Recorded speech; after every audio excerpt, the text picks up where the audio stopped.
What's up YouTube? Capital G here. Man, do I hate losing the cheese deck. Sometimes it feels like you do everything right and they do everything wrong and they still walk away with the victory. This feels like one of those duels. So we got Burning Abyss at the top and some weird little banished cheese deck at the bottom. I was actually watching the YCS Melbourne and there was Trickstar versus a banished dot deck like Grim Maju, and the banished dot deck going into time, he actually had, I believe, 33,000 life points, and it was actually hilarious. I was just like, well, you might as well go ahead and scoop. So he's pretty much going for that same type of win condition. Burning Abyss with Pod Desire is interesting. You don't usually see that card in BA because there are, limited cards like Seer and Graph that maybe you don't want to banish. So he is going to go with Gold Sarcophagus, which I don't know about that. Let me just pause for a second.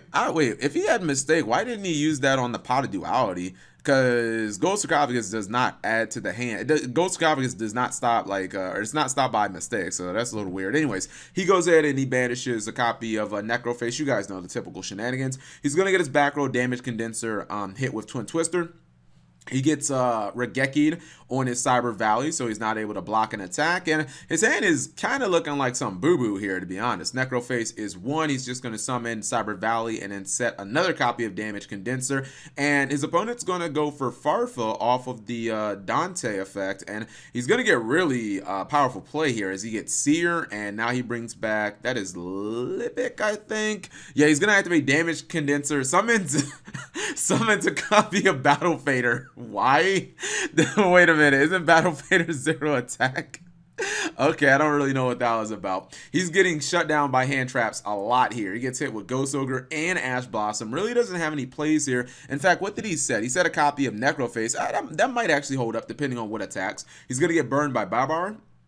And Barbar is going to do some burn damage. It looks like it is going to hold up for a little bit. Dante is going to take it out. Now he's top decking. And yeah, he top decks a Grinder Golem, which is really good. He does not go for the typical Grinder Golem shenanigans. Instead goes for a copy of Linkuriboh. And this is going to actually help him. You'll see in a second because of skill drain. If he would have went for something like Akashic, he probably would have gotten wrecked here. But instead he does go for the Linkuriboh plays. Now I don't know if his opponent understands that Linkuriboh attributes itself as a cost. So it works under skill drain, so he kind of paid 1,000 life points there for no reason, and that might end up being very relevant. So let's see what his opponent's going to do. Looks like he's going to go for Lady B. He's going to go for Farfa. He's going to attack for, oh nope, he activates DD Dynamite and he burns him for 600 damage, guys. The skill drain actually ended up making the difference. Why did you skill drain? Why did you skill drain? Anyways, he ends up losing the duel. That's what I mean by, like, he does everything right. Well, I guess except the skill drain, and